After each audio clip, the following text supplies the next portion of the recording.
పెద్ద పెద్ద పర్వతాల దగ్గర పుట్టలలో తిరిగేటటువంటి లక్షణమున్నటువంటి తక్షకుడు కన్ను చెవి రెండింటి యొక్క శక్తి ఒక ఇంద్రియమునందే పెట్టుకుని ఉన్నవాడు. చూస్తుంటే విననివాడు, వింటుంటే చూడనివాడు. రెండు ఇంద్రియముల శక్తి ఒక ఇంద్రియంలోనే ఉంటుంది. చూస్తున్నప్పుడు ఇంకా వినపడదు, వింటున్నప్పుడే కనపడదు. అలా రెండు ఇంద్రియముల శక్తి ఒక ఇంద్రియములో కలిగినటువంటి వాడు. అందుకని ఈక్షణ శ్రోత్ర విభుండు తక్షకుడు శూరుడు మాకు ప్రసన్నుడయ్యడు. ఆ శూరుడైనటువంటి తక్షకుడు మాకు ప్రసన్నమయ్యడుగాక అని ఆ నాగులను ఉద్దేశించి ఈ స్తోత్రం చేశారు. మా గురువు గారు తరచుగా ఓ మాట చెప్తుంటారు, నాయన ఈ పద్యాలు ఎక్కడ చదివినా, ఎప్పుడు చదివినా, ఎవరు విన్నా వాళ్ళకి పాముల వలన బాధలు రావురా, తరుముకొస్తున్న ఆపదలుంటే పోతాయిరా నాయన, ఈ పద్యాలు చాలా గొప్పవిరా అంటుంటారు. నేను ఆయనంత బాగా చదవలేను గాని మా గురువు గారు అయితే ఇందులో పద్యాల్ని పాము బుస్ అంటే ఎలా వస్తుందో అలాగే చదువుతారు. అది ఎందుకంటే పాములను ఉద్దేశించి చదివిన పద్యాలు కదా, అందుకని ఆ పద్యం అలాగే చదువుతారు. మా గురువు గారు చదువుతున్నప్పుడు నిజంగా అలాగే ఉంటుంది. కానీ ఒక్క మాట మాత్రం మీరు గమనించవలసి ఉంటుంది. నిజానికి కవులు అటువంటి శబ్దముల యొక్క సౌందర్యమునందు ఏ విధమైన అనురక్తి కలిగిన వారు కారు. నేను మా గురువు గారు దాంట్లో అందం ఉందన్నారని నేను మీతో అన్నాను, కానీ నిజంగా ఆ పద్యంలో అదే అందం అని నేను చెప్పాను అనుకోండి, నన్నయ్య గారు చిన్నపుచ్చుకుంటారు. నేను యథార్థం చెప్తున్నాను. అలా కేవలము శాబ్దిక సౌందర్యము కొరకు వెంపర్లాడి కవిత్వం చేయరు పెద్దలు. దాంట్లో నిక్షేపింపబడిన అర్థానికే ఎక్కువ ప్రతిపాదన, కానీ అది అనుషంగికం. అటువంటి ఆ శబ్దాన్ని అలా పొదగడం ఒక గొప్పతనం. ఈ గురు శిష్య సంబంధంలో ఉండేటటువంటి చాలా గొప్ప లక్షణం ఏమి అంటే, శిష్య అన్న మాటకి ఒక అర్థం ఉంది. శాసితుం యోగ్య శిష్య. ఎవరిని గురువుగారు శాసిస్తాడో వాడు శిష్యుడు. కొందరు గురువుగారు గురువుగారు గురువుగారు అని పిలుస్తున్నా గురువుగారు వాళ్ళని శాసనం చేయరు. అంటే నువ్వు ఈ పని చెయ్యి అని గురువు చెప్పరు. ఎందుకంటే వీడు చెపితే వినేంత తేలికైన వాడేం కాడు, వీడి యందు చాలా ఇంకా అహంకారం ఉంది, మమకారం ఉంది, కాబట్టి వీడిని నేను శాసించడం ఎందుకు అన్న స్థాయిలో ఊరుకుండిపోతే ఆయన శిష్యుడు కాలేడు. ఎవరు శిష్యుడవుతాడంటే గురువు గారు శాసించడానికి యోగ్యమైన రీతిలో గురువును అనువర్తించాలి. గురువు గారు ఒక మాట చెప్తే తండ్రి చెప్పిన మాట కన్నా గొప్పది అని తల్లి తండ్రి ఈ శరీరాన్ని ఇస్తారు. గురువు మళ్ళీ ఈ శరీరంలోకి రానవసరం లేని జ్ఞానాన్ని ఇస్తాడు. కాబట్టి గురువు గారు చేసిన శాసనాన్ని అనువర్తించిన వాడెవరో ఆయన శిష్యుడు. గురువు గారి తాపత్రయం అంతా ఎప్పుడు ఎలా ఉంటుందంటే, శిష్యుణ్ణి ఎంత వృద్ధిలోకి తీసుకొద్దాం, ఎంత ఆత్మోద్ధరణ కల్పిద్దాం, ఎంత జ్ఞానాన్ని అతను సముపార్జన చేసేటట్లుగా అనుగ్రహిద్దాం. దీనితో పాటుగా లౌకికంగా శిష్యునికి కావలసినటువంటి సమస్త ప్రయోజనములు వనగూడేటట్టుగా కూడా గురువు ప్రార్థన చేస్తూ ఉంటారు. నేను భాగవతంలో కుచేలోపాఖ్యానం చెప్పినప్పుడు ఒక్క రాత్రి కుచేలుడు కృష్ణుడు కనపడకపోతే చల్లగిల్లిపోయిన సాందీపని మహర్షి చేసినటువంటి ఆశీర్వచనాన్ని మీకు ప్రస్తావన చేసి ఉన్నాను భాగవతంలో. ఆ గురువు యొక్క హృదయం అలా ఉంటుంది, అది వెన్నపూసలా ఉంటుంది. అందుకని ఎప్పుడు శిష్యుని యొక్క అభ్యున్నతి కొరకు గురువు ప్రార్థన చేస్తూ ఉంటాడు. కాకపోతే గురువు గారి దగ్గర శిష్యుడనిపించుకోగలిగినంత ప్రేమని సంపాదించుకోవాల్సి ఉంటుంది. అది ఎలా సంపాదించుకోవాలి అని అడిగారు. గురువు గారు వేరొక ప్రయోజనాన్ని కోరుకునేవాడు కాడు. గురువు గారు ఎలా మీరు ఉండాలని కోరుకుంటున్నారో మీరు అలా ఉండడమే గురువు గారికి మీరు చెయ్యగలిగినటువంటి సేవ. రెండవది, శిష్యునికి ఛాత్రుడు అని ఒక పేరు. ఛత్రము అంటే గొడుగు. గొడుగు ఏం చేస్తుందంటే ఎప్పుడూ గురువు గారి కన్నా లేదా వేసుకున్న వ్యక్తి కన్నా పైన ఉంటుంది. పైన ఉన్నటువంటి గొడుగు యొక్క పని ఏమిటంటే, ఏదో ఈయనకన్నా నేను గొప్పని చెప్పడానికి పైన ఉండదు. తానలా పైన ఉండి పైనుంచి పడే ఎండ, వాన, దుమ్ము, ధూళి ఏది పడినా తన మీద పడేటట్టుగా చేసుకుని గొడుగు కింద ఉన్న వ్యక్తిని కాపాడుకుంటుంటుంది. శిష్యుడు నిరంతరము ఏం చేస్తుంటాడంటే, మా గురువు గారు డస్సిపోకుండా, మా గురువు గారు సొక్కిపోకుండా ఉంటే, ఆయనకి మరికొంత కాలం మిగిలితే ఆ మిగిలిన కాలాన్ని ఆయన ఇంకా బాగా వేదాధ్యయనానికి, ఇంకా బాగా ఈశ్వరుని యొక్క సేవకి, ఆయన ఇంకా బాగా గ్రంథాలని పఠించడానికి వినియోగించుకుంటే దాని వలన అమృతత్వం కలిగినటువంటి గురువు ఆ విద్య దాచుకోకుండా మళ్ళీ 10 మందికి పంచిపెడతారు. కాబట్టి ఆ గురువు కొన్ని వేల మందికి అందించడానికి వీలుగా ఆయనకి ఎక్కువ సమయం మిగిలేటట్టు నేను చెయ్యాలి. 2, గురువుకున్న లక్షణం తన ఆయుర్దాయం తాను తగ్గించేసుకుంటాడు. ఈశ్వరుడు ఊపిరుల రూపంలో ఆయుర్దాయాన్ని ఇస్తాడు.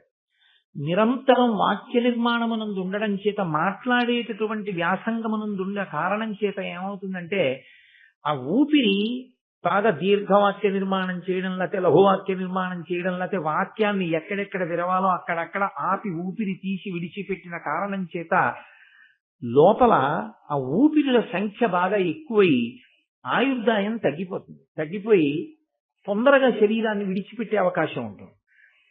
ఆయుర్దాయాన్ని తనకి తాను తగ్గించేసుకుంటున్నాడు తెలిసి కూడా. అలా ఎక్కువ మాట్లాడడం వల్ల నా ఆయుర్దాయం క్షీణించిపోతోందని తెలుసు.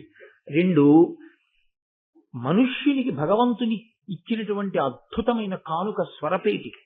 ఆ స్వరపేటికకి ఒక లక్షణం ఉంటుంది, అది అరిగిపోతుంది. అది కాలక్రమంలో మాట్లాడగా జీర వచ్చేసి క్రమక్రమంగా అది మూగపోతుంది. ఆ స్వరపేటిక పనిచేయదు. అలా ఎంతమందో అటువంటి స్థితిని పొందారు. ఇది తెలిసి మాట్లాడుతూనే ఉంటాడు గురువు. ఎవరి కొరకు ఇది అంటే త్యాగేనైకే అమృతత్వమానసు. అయ్యో నేను చెప్పకపోతే ఇంక నేను చదువుకున్న చదువు ఎందుకు, పోతే పోని స్వరపేటిక, తగ్గిపోతే తగ్గిపోని ఆయుర్దాయం, నా వల్ల 10 మందికి ఉపయోగం కలిగితే నాకు అంతకన్నా ఏం కావాలని మాట్లాడతాడు గురువు. తన శరీరాన్ని స్వరపేటికనే త్యాగం చేస్తున్న గురువు మీ దగ్గర నుంచి ఏం కోరుకుంటాడని మీరు ఊహిస్తారు? అంత పెద్దవే విడిచిపెట్టిన వాడు ఇంకేది కోరుకున్నట్టు. కాబట్టి ఏం చేయమందంటే ఛత్రమై నిలబడమని చెప్పింది. మిగిలిన సమయాలలో ఆయన అంత డస్సిపోకుండా ఆయనకి నువ్వు విశ్రాంతినివ్వగలిగితే కనీసం ఆయన ఆయుర్దాయం మరికొంత పెరుగుతుంది. కాబట్టి గురువుని చంపుకోవడం అంటే గురువుని ఇబ్బంది పెట్టడం, గురువుని కాపాడుకోవడం, బ్రతికించుకోవడం అంటే గురువు గారిని ఖేద పెట్టకుండా ఆయనని అనువర్తించడం. ఈ లక్షణములు ఎవరు తెలుసుకుని అనువర్తిస్తారో వాడికి శిష్యుడు అని పేరు. అందుచేత గురువు చేత శాసింపబడతాడు. కేవలము చదువుకోవడం కాదు, చదువుకోవడంతో పాటుగా ఈ విషయాన్ని చూస్తూ ఉంటారు. అసలు ఇంకొక పెద్ద రహస్యం ఏంటంటే, ఇప్పుడు నేను చెప్పేటటువంటి ఈ ప్రక్రియ మామూలుగా ఇవాళ ఉన్న రోజుల్లో పరిస్థితిని నేను అన్వయం చెయ్యట్లేదు. ఇది చాలా తక్కువకు అన్వయం అవుతుంది. పూర్వం గురువు గారి ఆశ్రమానికి వెళ్లి విద్యార్థులు చదువుకునేవారు. అప్పుడు గురుపత్ని అన్నం పెడుతుంది వీళ్ళకి. గురుపత్ని కోరికంతా ఏముంటుంది? తన సౌభాగ్యం మీదే ఉంటుంది. ఆయన అలా ఉండాలి, నేను పసుపు కుంకాలతో ఉండాలని ఉంటుంది. కాబట్టి గురువు గారి యొక్క ప్రాణరక్షణ కొరకు, గురువు గారిని రక్షించుకోవడం కొరకు చేసేటటువంటి శుశ్రూష గురుపత్ని యొక్క అనుగ్రహానికి కారణమవుతుంది. గురుపత్ని యొక్క అనుగ్రహం గురువు గారి అనుగ్రహంతో సమానమే. కాబట్టి పూర్వం అంత జాగ్రత్తగా అనువర్తించడం అనేటటువంటిది లోకంలో ఉండేది. నన్నయ్య గారు మహానుభావుడు భారతాన్ని ఆంధ్రీకరిస్తూ ఉదంకోపాఖ్యానాన్ని ప్రారంభం చేస్తూ ఆయన ఒక మాట అన్నారు. పైలుడి దగ్గర శిష్యరికం చేసేటటువంటి ఉదంకుడు గురువు గారి దగ్గర పాఠాలు నేర్చుకున్నాడు. పైలుడు ఏం చెప్పాడు, ఉదంకుడు ఏం నేర్చుకున్నాడు, దాని గురించి చాలా అందమైన పద్యం ఒకటి చేస్తూ, గురుకులమునందు గురులకు పరిచర్యలు నర్చి తానపరిమిత నిష్ఠాపరుడై జ్ఞానము వడసెన గురుదయ అణిమాది కాష్ట గుణములతోడం. ఆయన ఎలా చదువుకున్నాడో చెప్తున్నారు. గురువు గారి దగ్గర చదువుకోవడం అంటే గురువుగారు ఏమైపోయినా పర్వాలేదని చదువుకోవడం కాదు. గురువు గారి దగ్గర నేర్చుకోవడం అంటే అలా ఉండాలి వినయం. గురుకులమునందు గురులకు పరిచర్యలు నర్చి, గురువు గారికి సేవ చేస్తూ, గురుపత్నికి సేవ చేస్తూ, గురువు గారి ఆశ్రమమునందు సేవ చేస్తూ. అసలు ఆశ్చర్యకరమైన విషయాన్ని ఒకదాన్ని శాస్త్రం ప్రతిపాదన చేస్తుంది. గురువు గారి ఇల్లు దేవాలయము అంది శాస్త్రం. దేవాలయములోనికి మీరు ఎప్పుడు పడితే అప్పుడు వెళ్ళడం కుదరదు, ఎలా పడితే అలా వెళ్ళడం కుదరదు. దేవాలయ తుల్యమైనటువంటి గురువు గారి ఇంట్లోకి మాత్రం ఆర్తితో ఉండి కూడా ప్రవేశించవచ్చు. కానీ గురువు గారు ఇబ్బంది పడేలా మాత్రం అస్తస్థమానం గురువు గారింటికి వెళ్ళి ఇబ్బంది పెట్టకూడదు. నేను మీకు యథార్థం చెప్తున్నాను, నాకు అన్నిటికన్నా జీవితంలో చాలా భయమైన విషయం మా గురువు గారింటికి వెళ్ళడం. ఇప్పటికీ నేను మా గురువు గారింటికి కొన్ని నెలలకి ఒక్క పర్యాయమే వెళతాను. అది కూడా 1000 మార్లు నేను వారికి విజ్ఞాపన చేసి చాలా బలీయమైన కారణం ఉంది, నేను వెళ్ళవలసి ఉంటుంది అంటే అప్పుడు గురువు గారి అనుమతి తీసుకుని వెళ్ళి వారి దగ్గరికి వెళ్ళినప్పుడు వారు మాట్లాడటమే, నేను మాట్లాడడం అనేటటువంటిది బహు తక్కువగా. గురువు గారు మాట్లాడింది విని ఎంత తొందరగా పని పూర్తి చేసుకోగలిగితే అంత తొందరగా వారి ఊపిరికి ఖేదం కలగకుండా చూసుకుని లేచి వస్తాను. యథార్థంగా చెప్పాలంటే నేను మా గురువు గారి ఇంటికి వెళ్ళిన దానికన్నా మా గురువు గారు నా దగ్గరికి వచ్చిన సందర్భాలే ఎక్కువ ఉంటాయి. ఆయన ప్రేమ అటువంటిది. నేను ఇక్కడ భారతం చెప్తున్నాను అంటే అనేక సందర్భాల్లో నేను ఉపన్యాసాలు చేస్తుంటే పరమ ప్రీతితో లోపలికి వస్తే వెంటనే నేను వేదికి దిగి నమస్కారం చేస్తానని మా గురువు గారు ఆ చివరి ఎక్కడో ఎవ్వరికి కనపడకుండా కూర్చుని వింటారు. విని నాన్న ఈ ఘట్టాన్ని ఇంకా ఇంత బాగా చెప్పచ్చు, లేదా ఇవాళ నువ్వు చెప్పిన దాని వల్ల నా మనసు రంజిల్లిందిరా అని రాత్రి ఫోన్ చేసి చెప్తారు. ఆయనకి సంతోషం కలిగితే ఆయనే అకస్మాత్తుగా వస్తారు. గురువు గారి అనుగ్రహము అంటే గురువు గారు ఇబ్బంది పడకుండా చూడడంలోనే ఎక్కువ ప్రాధాన్యత. అదే గురు పరిచర్య అన్న మాటకు అర్థం. కాబట్టి గురుకులమునందు గురులకు పరిచర్యలు నర్చి తానపరిమిత నిష్ఠాపరుడై జ్ఞానము పడచెను. నిష్ఠ ఆచార సంబంధము. గురువు గారి దగ్గర వింటే వచ్చేస్తుంది అనుకోవడం తప్పు. దానికి తగినట్లుగా ఆచరణాత్మకము కావాలి, ఆచరణ కూడా ఉండాలి, ఆచరించి చూపించాలి.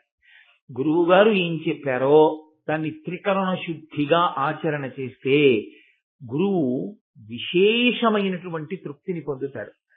అలా చెయ్యడం వల్ల గురువు గారి యొక్క అనుగ్రహం కలిగింది ఉదంకుడికి. కలిగితే ఏమైంది? అణిమాదికాష్ట గుణములతోడం ఆయన విద్యలు నేర్చుకున్నాడు. దాంతో పాటుగా అణిమ, గరిమ, లఘిమ ఇటువంటి అష్టసిద్ధులు కూడా ఆయనకు వచ్చేసాయి. ఆయన అనుకుంటే గాలిలో వెళ్ళిపోగలడు, ఆయన అనుకుంటే ఎక్కడేం జరుగుతోందో తెలుసుకోగలడు. అలా అష్టసిద్ధులు ఆయనకి వశం అయ్యాయి. అష్టసిద్ధులు వశమవడం కోసమని ఆయన కలిగింది లేదు, కానీ ఆయనకి వశం అయిపోయాయి అంతే. ఇది ఎంత చిత్రంగా ఉంటుందంటే శంకరాచార్యులు వారు దక్షిణామూర్తి స్తోత్రం చేస్తూ ఓ మాట అంటారు, సర్వాత్వత్వమితి స్ఫుటీకృతమిదం యస్మాదముష్మిన్స్తవే తేనాశ్వ శ్రవణాత్ తదర్థ మననాత్ ధ్యానాచ్చ సంకీర్తనాత్ సర్వాత్మత్వ మహావిభూతి సహితం స్వాదీశ్వరత్వం స్వతః సిద్ధేత్తత్ పునరస్తదా పరిణితం చైశ్వర్యమవ్యాహతం అంటారు. దక్షిణామూర్తి స్తోత్రాన్ని రోజు చదువుతూ దక్షిణామూర్తి తత్వాన్ని బాగా పరిశీలనం చేసినటువంటి వాడికి ఆత్మస్థితితో పాటుగా ఆత్మ ఎరుకలోనికి రావడమే కాకుండా అష్టసిద్ధులు కూడా వశమవుతాయి. కానీ అష్టసిద్ధులు ఎటువంటివి అంటే కాకి పెంట ఎటువంటిదో అటువంటిది. ఆత్మని తెలుసుకోవడం ప్రధానం, ఆత్మగా నిలబడడం ప్రధానం, కానీ సిద్ధుల కోసం వెంపర్లాడడం అంత హేయాతిహేయమైనటువంటి విషయం. కాబట్టి దాని కొరకు ఆత్మజ్ఞాని వెంపర్లాడడం, వాటిని చూసి మురిసిపోడు, వాటి పట్ల ఆకర్షితుడు కాడు, వాటితో సంబంధం ఏముండదు. కావలసిందల్లా ఆత్మని ఎరుకలోనికి తెచ్చుకొని తాను ఆత్మగా అద్వైతానుభూతిని పొందడమే. అటువంటి స్థితిని ఉదంకుడు పొందగలిగినాడు. దీనికంతటికీ కారణం గురువు గారి యొక్క అనుగ్రహం. అయితే నేను ఇవాళ సందర్భం వచ్చింది కాబట్టి మీతో ఒక మాట ప్రస్తావన చెయ్యాలి. ఆశ్రమ నియమము అని మనకి శాస్త్రంలో ఒక మాట, అది చాలా గమ్మత్తైనటువంటి మాట. నియమము దేన్ని బట్టి ఉంటుంది అంటే ఆశ్రమమును బట్టి ఉంటుంది. ఆశ్రమము అంటే నేను ఏదో ఎవరో ఉండే ఆశ్రమాల గురించి మాట్లాడుతున్నానని మీరు అనుకోకూడదు. మనమే జీవితంలో పుట్టినది మొదలు కొన్ని ఆశ్రమాల్లో ఉంటాం. బ్రహ్మచర్యాశ్రమము, గృహస్థాశ్రమంలో ప్రవేశించడానికి పూర్వం బ్రహ్మచర్యంలో ఉంటాడు. బ్రహ్మచర్యాన్ని విడిచిపెట్టాడు అంటే గృహస్థాశ్రమము, తర్వాత వానప్రస్థాశ్రమము, తర్వాత సన్యాసాశ్రమము. ఈ 4 ఉంటూ ఉంటారు జనులు. ఇందులో ఏ ఆశ్రమాన్ని బట్టి ఆ ఆశ్రమానికి నియమం ఉంటుంది తప్ప ఒక ఆశ్రమంలో ఉన్నటువంటి వాడు వేరొక ఆశ్రమంలో ఉన్నవాడి నియమాన్ని పరిపాలన చేయకూడదు, అలా బ్రతకకూడదు, తప్పది. నీవు గృహస్థాశ్రమంలో ఉంటే నువ్వు గృహస్థుగానే బ్రతకాలి తప్ప నువ్వు బ్రహ్మచారి ఆశ్రమ నియమాన్ని నువ్వు పాటించకూడదు. బ్రహ్మచర్యాశ్రమమునందున్నవాడు గృహస్థాశ్రమంలో ఉండే నియమాన్ని బ్రహ్మచారి పాటించకూడదు. బ్రహ్మచర్యాశ్రమమునందున్నవాడు వానప్రస్థాశ్రమంలో ఉన్న నియమాన్ని పాటించకూడదు. ఎవరో సన్యాసిని చూశాయని చెప్పిన బోధలు విని నువ్వు గృహస్థుగా ఏం ఆచరించాలో ఆచరించాలి, కానీ సన్యాసి జీవితాన్ని నువ్వు గృహస్థుగా అనుకరించకూడదు. ఏది ఎక్కడ నువ్వు పాటించాలో అవి మాత్రమే పాటించాలి. కాబట్టి ఆశ్రమ నియమ పాలనం అనేటటువంటిది సనాతన ధర్మమునందు ఆచారకాండలో అత్యంత ప్రధానమైనటువంటి లక్షణం, చాలా చాలా ప్రధానం. ఏ ఆశ్రమంలో ఉన్నవాడు ఆ ఆశ్రమ నియమాన్నే పాటించాలి తప్ప వేరొక ఆశ్రమ నియమాన్ని తాను పాటించకూడదు. ఇందులో సన్యాసాశ్రమ నియమము అంటే తూచా తప్పకుండా పాటించినటువంటి బహుగొప్ప సన్యాసి, కంచికామకోటి పీఠాధిపతులు, నడిచే దేవుడిని పేర్గాంచినటువంటి ప్రాతస్మరణీయులు మహాపురుషుడు శ్రీ శ్రీ శ్రీ చంద్రశేఖరేంద్ర సరస్వతి మహాస్వామి వారు. ఆయన ఇంకా అసలు తూచా తప్పేవారు కాదు, అంత ఖచ్చితంగా పాటించేవారు సన్యాసాశ్రమ నియమం. గృహస్థాశ్రమ నియమాన్ని కూడా అంత గొప్పగాను పాటించి చూపించినటువంటి మహాపురుషుడు ఒకరు అదే కాలంలో ఆంధ్రదేశంలో ఉన్నారు. తాడేపల్లి రాఘవనారాయణ శాస్త్రి గారని ఈ సభలో ఉన్నటువంటి పెద్దలు కొంతమందికి తెలిసి ఉంటుంది. తాడేపల్లి రాఘవనారాయణ శాస్త్రి గారంటే ఎంతటి మహాపురుషుడో తెలుసా అండి? వారి శరీరం విడిచిపెట్టిన తర్వాత వారి శరీరాన్ని అగ్ని యందు వేయించారు. ఆయన చితాభస్మంలోంచి బాలాస్వరూపం వచ్చింది. అంటే ఆయన ఎంత ఉపాసన చేశారో మీరు ఆలోచించారు. ఆయన గృహస్థాశ్రమంలో వాళ్ళ గురువు గారు చెప్పిన మాట నమ్ముకున్నారు ఆయన. అది గురువు మీద విశ్వాసం అంటే, అది గురి అంటే. ఆయన కటిక దరిద్రం అనుభవించారు ఒకప్పుడు. ఎంత కటిక దరిద్రం అంటే అమ్మవారి పూజ చేశాక నైవేద్యం పెట్టడానికి ఇంట్లో అటుకులు కాదు, అటుకు కూడా లేదు, ఏమీ లేవు. ఒకరి దగ్గరికి వెళ్ళి ఆయన చెయ్యి చాపేవారు కాదు. అందుకని ఆయన మంచినీళ్లు తెచ్చి అక్కడ పెట్టి మంచినీళ్లు నైవేద్యం చేసేవారు అమ్మవారు. అదే ఆయన తాగేవారు. కాబట్టి మంచినీళ్లు నైవేద్యం పెట్టేవారు. కటిక దరిద్రంతో బాధపడుతూ పక్క ఇంటి వారికి కూడా చెప్పకుండా ఇల్లాలు కూడా అటువంటి తల్లి నిజంగా ఈ గృహస్థాశ్రమంలో ఉన్న వాళ్ళ ఇంట్లో ఉండవలసినటువంటి మూర్తి. తాడేపల్లి రాఘవనారాయణ శాస్త్రి గారు భార్య. ఆయన 27 పర్యాయములు లలితా సహస్రనామ స్తోత్రంతో అమ్మవారిని పూజ చేసి కటిక దరిద్రంలో 27 పర్యాయములు మంచినీటిని లలితా అమ్మవారికి నైవేద్యం చేశారు. చేసి ఆయన ఇంకొకసారి లలితా సహస్రం చదవడానికి ఓపిక లేదు, అప్పటికే అన్నం తిని చాలా రోజులు అయిపోయింది. లలితా సహస్రం చదవబోయి మాదన్ను పడిపోయి స్పృహ తప్పిపోతూ ఇంకా నోటి వెంట పలుకు పలకలేక, అప్పుడు కూడా గురువు గారి మాట మీదే నమ్మకం. గురువు గారు నాకు ఈ మంత్రం ఇచ్చారు, పరదేవత ఉన్నది అని చెప్పారు, నన్ను కాపాడుతుంది పరదేవత, ఆయన నమ్మకం అంతే. ఆయన సొమ్మసిల్లు పేరు పూజామందిరంలో. పరదేవత నిజంగా వచ్చి కూర్చుని ఆయన తల ఎత్తి చేత్తో పట్టుకుని పాయసాన్నం తీసి ఆయన నోట్లో పెట్టి పసిబిడ్డకి తినిపించినట్లు తినిపించారు అంతే. ఇక రాఘవనారాయణ శాస్త్రి గారి జీవితంలో వెనక్కి తిరిగి చూడలేదు. ఆ రాఘవనారాయణ శాస్త్రి గారి దగ్గరికి చంద్రశేఖరేంద్ర సరస్వతి స్వామి వారు ఏమైనా అనుమానాలుంటే శిష్యుల్ని రాఘవనారాయణ శాస్త్రి గారి దగ్గర కనుక్కోండి అని పంపించేవారు. అంతటి ఉపాసకుడు వారు. బయటికి వస్తే ఆచారం పాడవుతుంది, గృహస్థాశ్రమ ధర్మపు ఆచారం అని బాధపడుతుంటే పరమాచార్య స్వామి వారి బ్రహ్మరథం ఎక్కొచ్చారు. బ్రహ్మరథం అంటే వేదం చదువుకున్న వాళ్ళు పల్లకి వస్తారు, అలా వస్తే బ్రహ్మరథం అంటారు. వేదం చదువుకున్న వాళ్ళు కామాక్షి కామాక్షి, అడుగు తీస్తే కామాక్షి, అడుగేస్తే కామాక్షి. మొన్న మనం కంచి వెళ్ళినప్పుడు ఆ పల్లకీలు చూశాం కదా, ఆ పల్లకీలు పట్టుకుని వస్తుంటే రాఘవనారాయణ శాస్త్రి గారి ఇంటికి వచ్చి ఇంట్లో దిగి, అది మహానుభావులు గురువులంటే. పరమాచార్య స్వామి వారు అన్నారు, ఏమి నీ ఆచారానికి ఇబ్బంది వస్తోందని బెంగపెట్టుకుంటున్నావా? ఇవాళ మీ ఆచారానికి మేము కొత్తగా రక్ష కడుతున్నాం, మీకు ఇబ్బంది కలగదని శాలువా తీసి కప్పారు. పరమాచార్య స్వామి వారి శాలువా కప్పడం అంటే అంగరక్ష కట్టేది. ఆ శాలువా కప్పారు. తప్పి ఇంకా మీకు బెంగలేదు, మీరు బయటికి వచ్చినా మీకేమి ఇబ్బంది కలగదన్నారు. ఆ గురు శిష్య సంబంధం ఎటువంటిదో తెలుసా అండి? గురువు గారంటే ఎలా ఉంటుంది అంటే, మహాభారతంలో నన్నయ్య గారు ఉత్తిని ఇచ్చారా, ఒక్కొక్క పద్యం వెనక ఎంత తాపత్రయం ఉందో, వ్యాస హృదయం ఎంత పరవశించిందో, అయ్యో నా జాతి చెప్పుకోవాలి వాళ్ళకని. పరమాచార్య స్వామి గారు కూర్చునుండగా తాడేపల్లి రాఘవనారాయణ శాస్త్రి గారు వాళ్ళ నాన్నగారు రామామృతము అని ఒక గ్రంథాన్ని రచించారు. ఆ గ్రంథం ఆయన దగ్గర చదువుదామని వెళ్ళారు. అయితే లోపలికి రమ్మన్నారు పరమాచార్య స్వామి. ఆయన వచ్చి చదువుతున్నారు ఆ పుస్తకం. చాలా బాగున్నాయి ఈ పద్యాలు, చదువు అంటున్నారు. ఈలోగా అంతేవాసి ఒకరు వచ్చి, బెంగళూరు నుంచి ఎవరో వచ్చారండి, పీఠానికి ఇస్తారట, చాలా డబ్బట్టుకొచ్చారు, మీ దర్శనం చేసి డబ్బిచ్చి వెళ్ళిపోతారన్నారు, కాసేపు ఆగమనం అని చదువు అంటున్నారు. ఈయన చదువుతున్నారు. ఆయన మళ్ళీ వచ్చారు, ఆయన వెళ్ళిపోవాలట, ఒక్కసారి వచ్చి డబ్బిచ్చి వెళ్ళిపోతారట అన్నారు.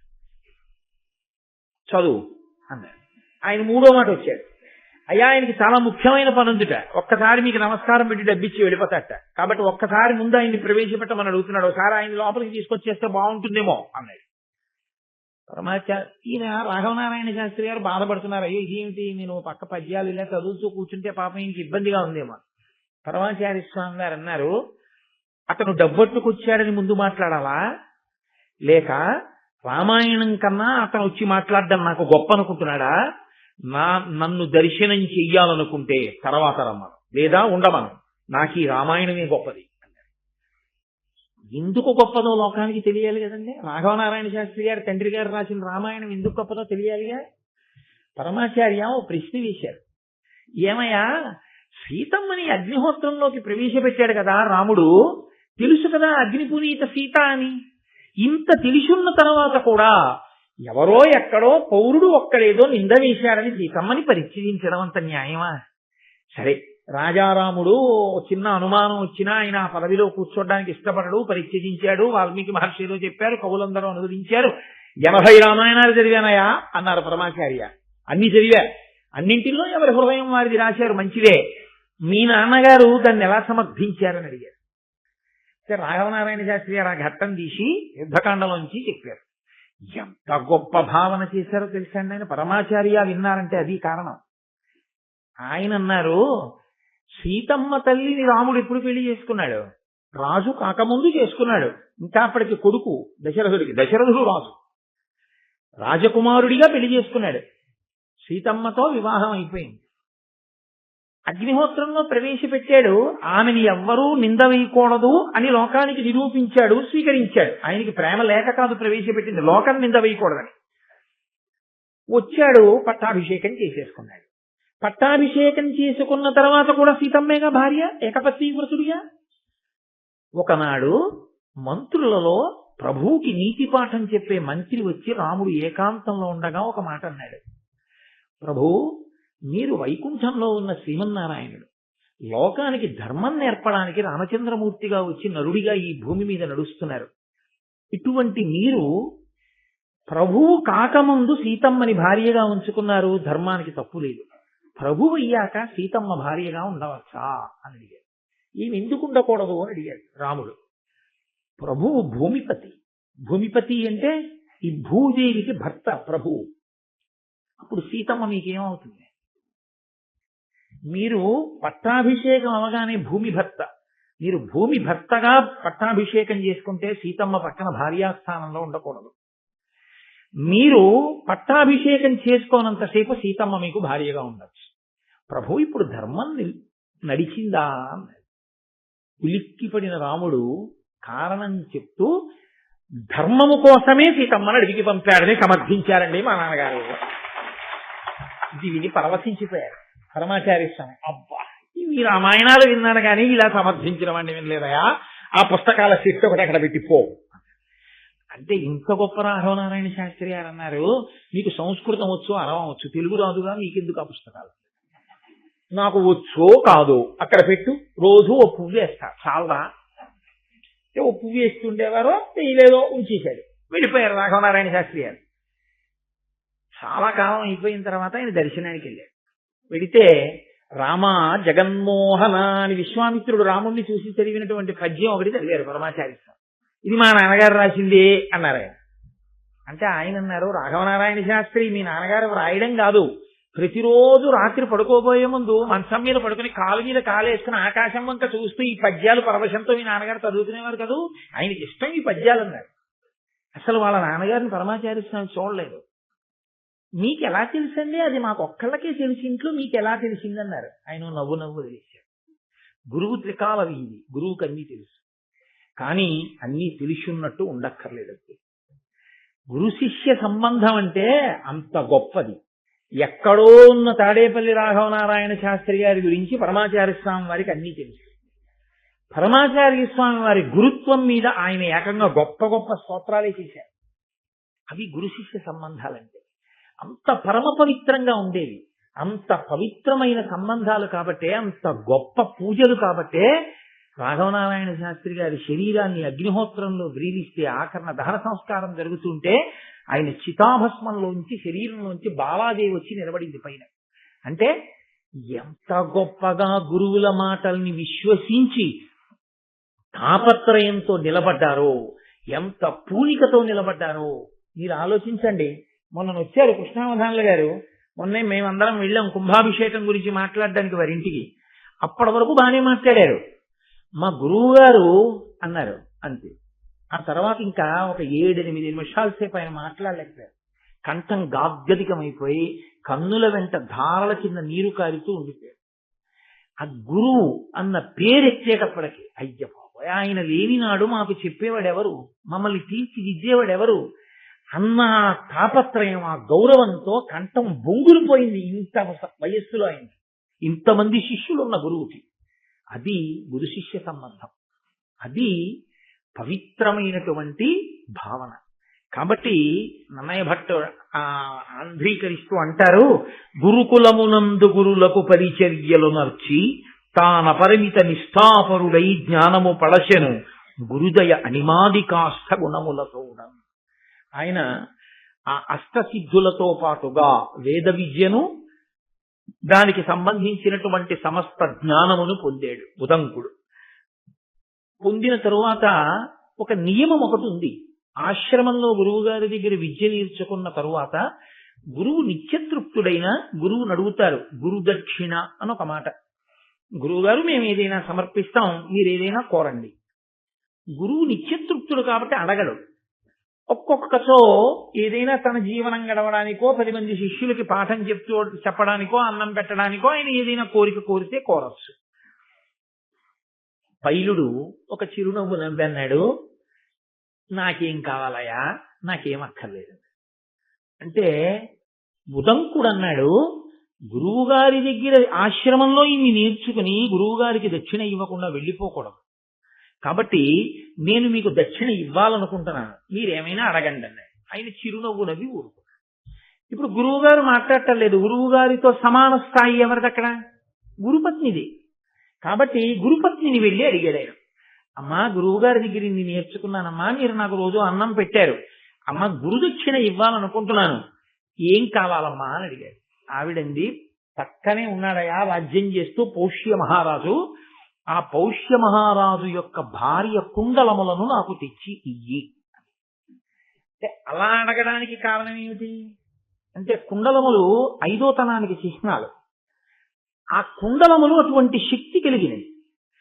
ఒక్కొక్క వస్తువుకి శక్తి దేని వల్ల వస్తుందంటే, ఆ వస్తువుని పట్టుకున్న వ్యక్తి వలన వస్తుంది. అదో విచిత్రం.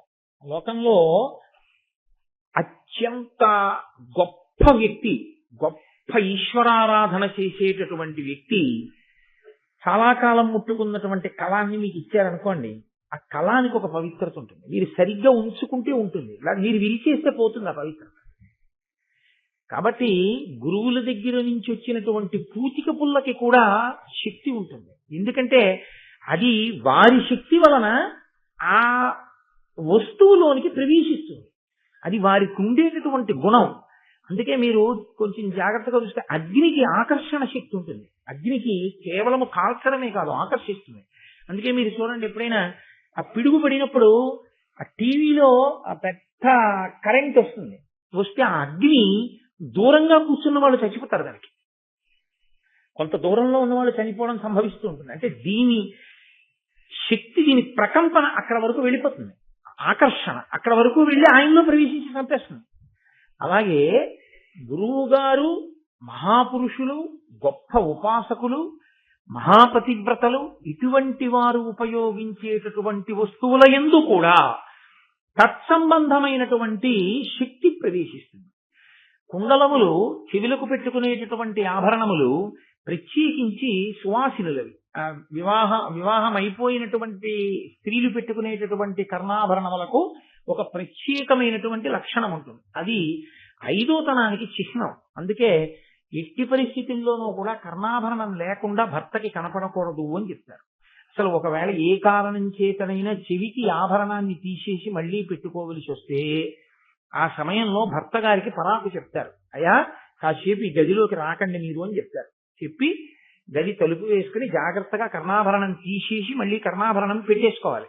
ఒకవేళ కర్ణాభరణం తీసి కర్ణాభరణం పెట్టుకోవడానికి మధ్యలో ఏదైనా ఆభరణం పెట్టుకోవడానికి వీలు లేని పరిస్థితి వస్తే ఐదోతనంలో అమ్మవారి యొక్క సాక్షాత్ స్వరూపం గనక చిన్న తాటాకు ముక్కైనా పెట్టుకుని ఉండాలి తప్ప అసలు చెవులకు ఏమీ లేకుండా భర్తకి ఆడది ఎట్టి పరిస్థితులలో కనపడకూడదు, నిషిద్ధం. ఎందుకంటే ఆయన ఆయుర్దాయాన్ని గ్రహిస్తుందని చెప్తున్నాయి శాస్త్రాలు.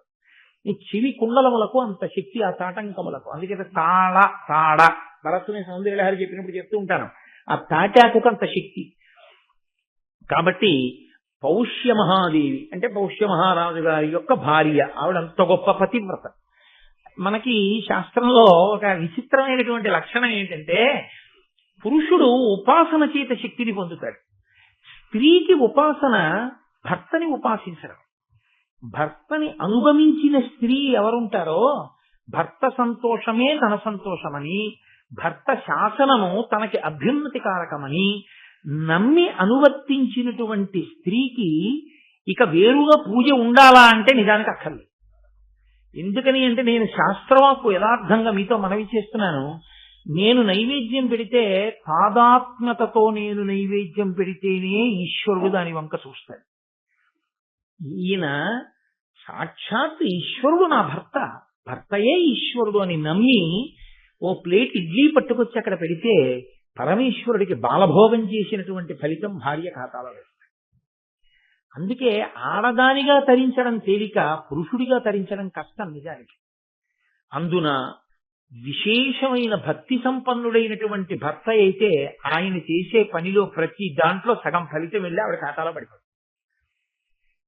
కాబట్టి ఆవిడ దానికి తోడు ఇంకా కొంత చేసుకుందనుకోండి, ఈయనకన్నా ఆవిడ పుణ్యమే ఎక్కువ ఉంటుంది నిజానికి. కాబట్టి పౌష్య మహాదేవి యొక్క కుండలములంటే ఆవిడ అంతటి పతివ్రత. ఆవిడ భర్తని అనుగమించినటువంటి స్త్రీ. ఆయన పుష్యాభిషేకాన్ని పొందాడు కాబట్టి పౌష్యుడని పేరు వచ్చింది ఆయనకి. అతి మహానుభావుడు. ఆయన భార్య. ఆవిడ చెవులకు పెట్టుకున్నటువంటి కుండలములకు ఆ శక్తి ఉంటుంది. కాబట్టి ఆ కుండలములను తీసుకొస్తే నేను కూడా నా చెవులకు పెట్టుకుంటాను, అడిగి తెచ్చిపెట్టు, అది నువ్వు నాకు ఇవ్వగలిగిన గురుదక్షిణ. ఇప్పుడు ఆవిడ అడిగారు, గురువు గారు కూడా ఒప్పుకోవాలా? ఏమండి అమ్మగారు తెమ్మంటున్నారు వెళ్ళనా అని అడగాల?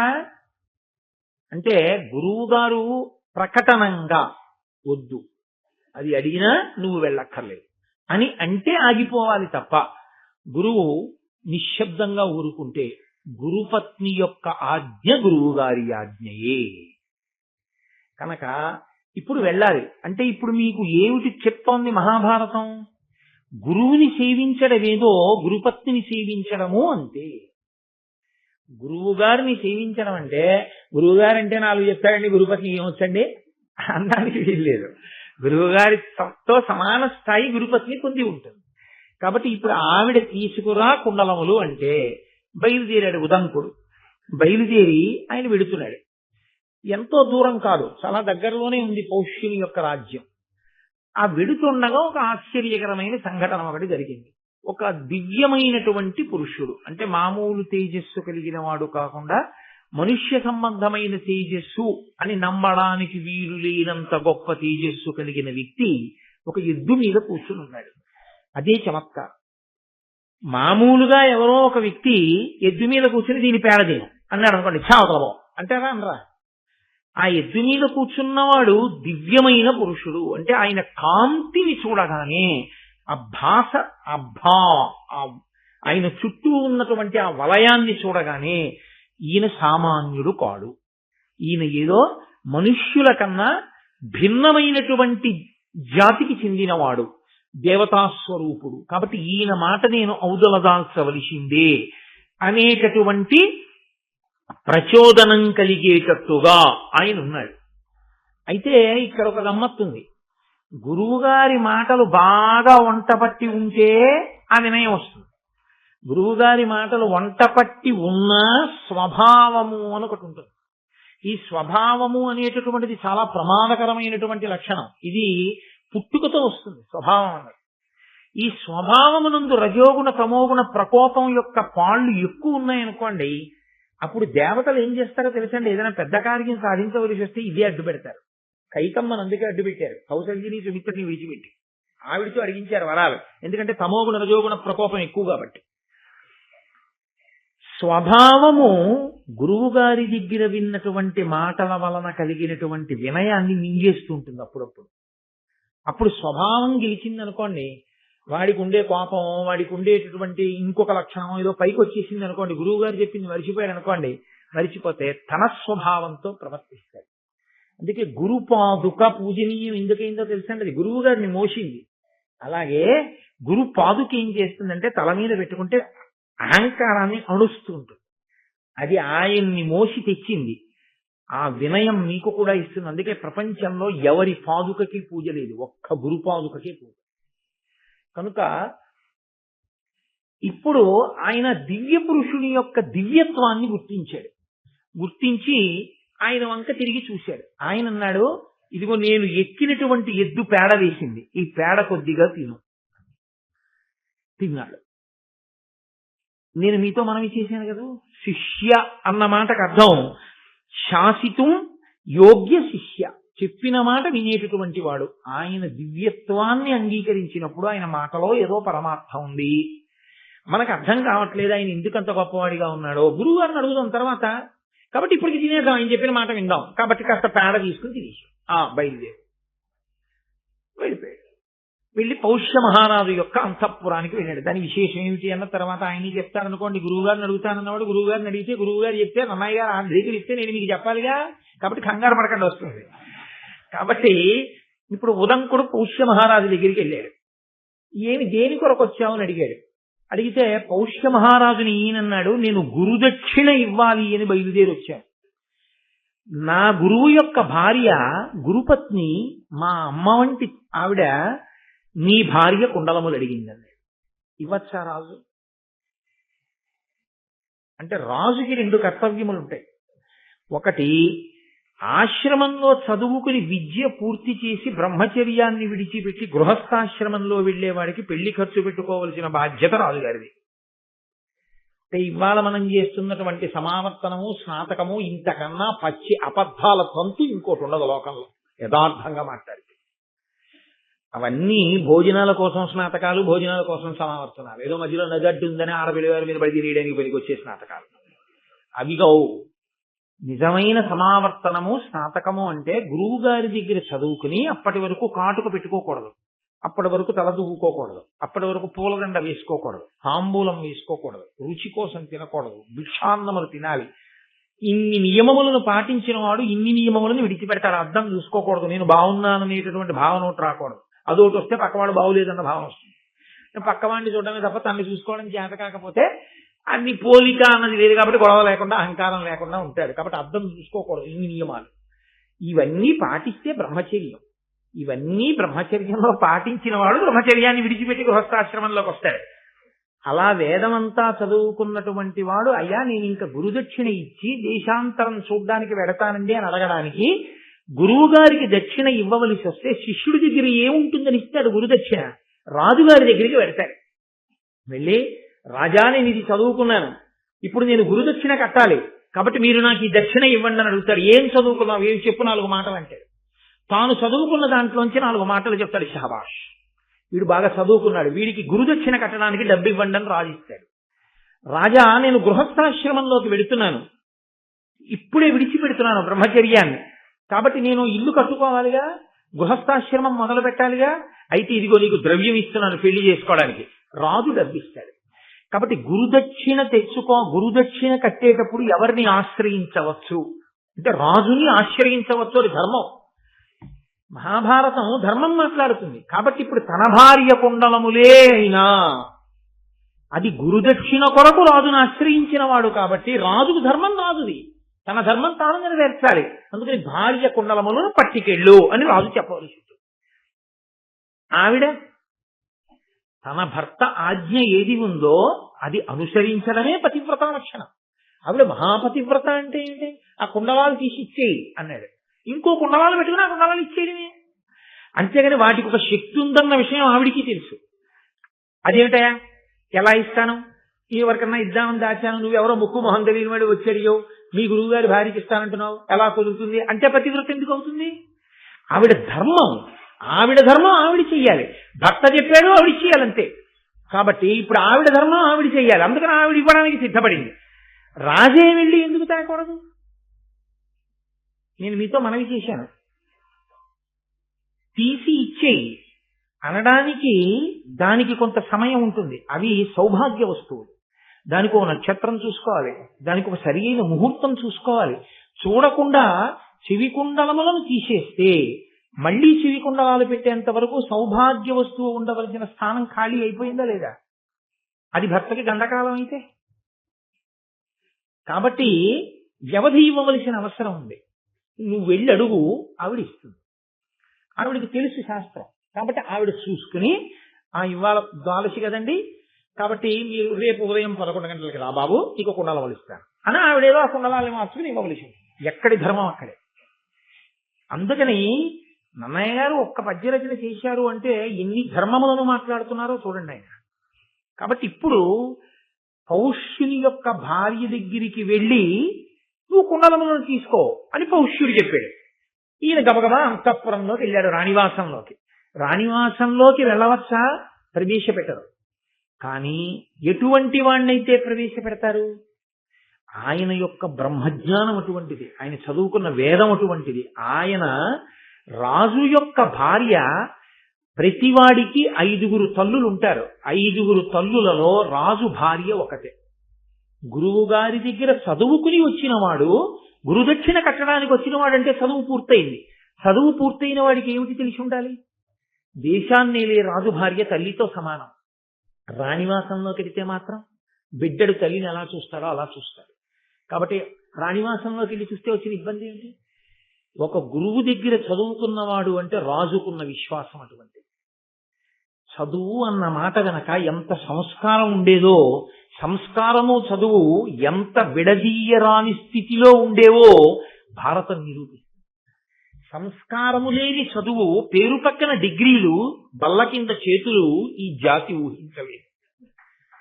చదువుకున్నవాడు అంటే సంస్కారవంతుడై ఉంటాడు, 10 మందికి ఆదర్శవంతుడై ఉంటాడనుకుంది. కానీ జ్ఞాన కలునిలోని శారదయువులే ఉంటాడని ఊహించలేకపోయారు ఋషులు. కాబట్టి ఇంత చదువుకున్నవాడు, కాబట్టి రాజు భార్యని తల్లిగా చూస్తాడు. రాణివాసంలోకి వెళ్తే దోషం ఉంది, కాబట్టి వెళ్ళి అడిగి తీసుకో అన్నాడు రాజు. ఇప్పుడు ఉదంకుడు రాణివాసంలోకి వెళ్ళాడు. రాణిగారి రాణివాసంలో అదిగో గదిలో కూర్చున్నారు ఎదురుగుండా. వెళ్ళి మాట్లాడండి. వెళ్ళి చూశాడు, కనపడలేదు. అదిగో అక్కడే ఉన్నారంటారు వాళ్ళు. వాళ్ళు ఉన్నారని చెప్తున్న ఆసనం కనపడుతోంది, ఆవిడ కనపట్టలేదు. అదేమిటి ఆవిడ కనపట్టలేదు? ఇందులో ఏదో మాయ ఉంది. ఇప్పుడు ఆవిడ కనపడకపోతే ఎవరిని అడగాలి? ఆయన్ని అడగడమే న్యాయం.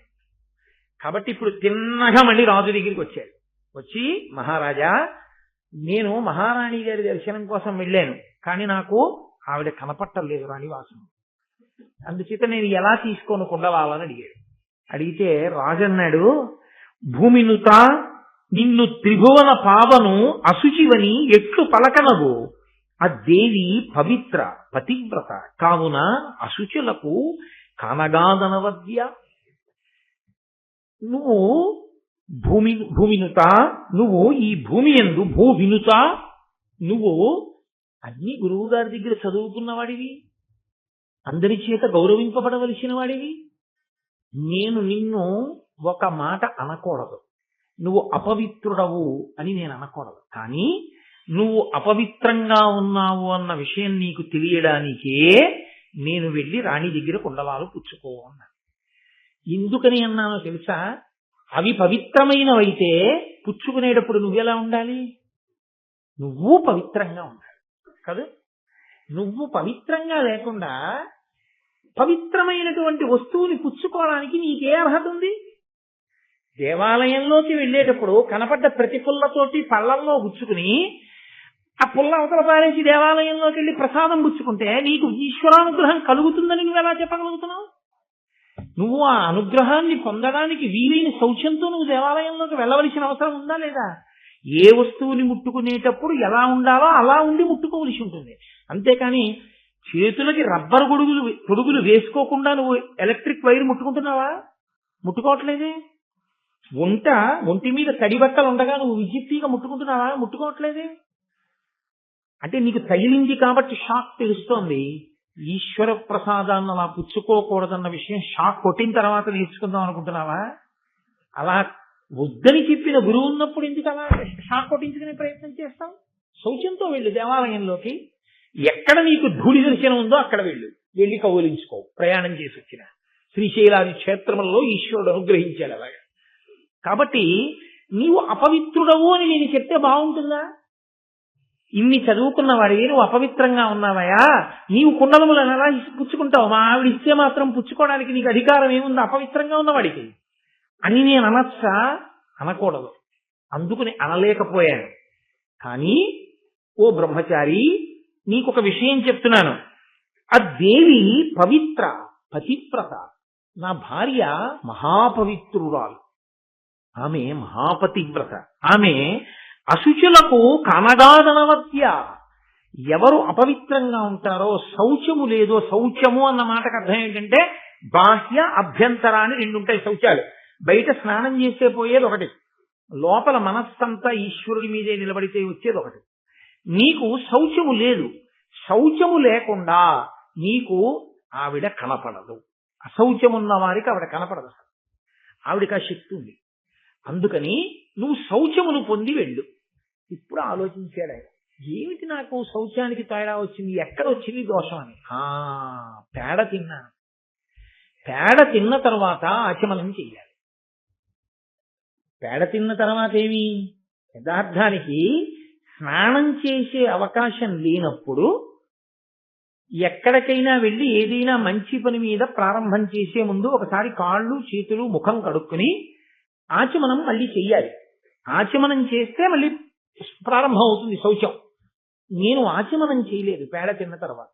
అక్కడ వచ్చింది నాకు అపవిత్రత. వెంటనే కాళ్ళు చేతులు కళ్ళు కడుక్కుని నీటిని 3 మార్లు ఆచమనం చేశాడు. ఆ ఆచమనం అనేటటువంటిది చెయ్యడానికి కారణం అందుకొచ్చింది. అది అభ్యంతర శౌచం, అంటే లోపలి శౌచాన్ని తీసుకొచ్చి పెడుతుంది. బాహ్య శౌచం స్నానం వలన వస్తుంది. ఇప్పుడు ఆయన తిన్న పదార్థము వలన కలిగినటువంటి అశౌచం ఏదుందో, అంటే తిన్న తర్వాత ఆచమనం చేయలేదు కాబట్టి ఆవిడ కనపడలేదు. వెంటనే మళ్ళీ ఆచమనం చేశాడంటే ఆచారకాండ యొక్క వైభవం ఏమిటో నన్నయ్య గారు చక్కగా పెద్దపీట వేసి మనకి దర్శనం చేయిస్తున్నారు. అందుకని ఆచమనం చేసి వెళ్ళాడు. వెళ్ళగానే పౌష్య మహారాణి కనపడి, నాయన ఇదిగో కుండలములు అడిగావు, గురుదక్షిణగా ఇస్తానంటున్నావు, తీసుకెళ్ళు. కానీ ఒక్కటి జ్ఞాపకం పెట్టుకో, తక్షకుడు అని ఒక సర్పరాజు ఉన్నాడు. ఆయన మహాబలవంతుడు మాయావి. ఎప్పటి నుంచో ఈ కుండలములను తస్కరించాలని కోరుకుంటున్నాడు. ఎందుకు తస్కరించలేకపోయాడు? పరమ పవిత్ర పతివ్రత అయిన నేనున్న చోటికి ఎలా రాగలడు? అపవిత్రమైన ఆలోచనలు ఉన్నవాడు రాలేకపోయాడు. ఇప్పుడు నువ్వు పట్టుకెడుతున్నావు. చూశావా, గబుక్కుని లోపలికి వచ్చావు ఆచమనం చేయకుండా. అలా ఏమాత్రం నీ దగ్గర దోషం వచ్చినా వీటిని తీసుకుపోతాడు. తీసుకుపోతే ఏమవుతుందో తెలుసా? నేనిచ్చాను కుండలాలు, నువ్వు నీ శ్రద్ధని కోల్పోయిన కారణం చేత గురుదక్షిణ చెల్లించలేని వాడవు. కాబట్టి చాలా జాగ్రత్తగా వీటిని పట్టుకుని వెళ్ళు, పరాకు చెప్పింది ఆవిడ. ఇప్పుడు గబగబా కుండలాలు తీసుకున్నాడు. చాలా సంతోషంగా బయలుదేరాడు, రాజుగారి దగ్గరికి వచ్చాడు. రాజుగారు అన్నారు, నాయన ఇంత కష్టపడి ఇంత దూరం వచ్చావు, వేళ దాటిపోయింది, మధ్యాహ్నం అయిపోయింది, భోజనం చేసి బయలుదేరు.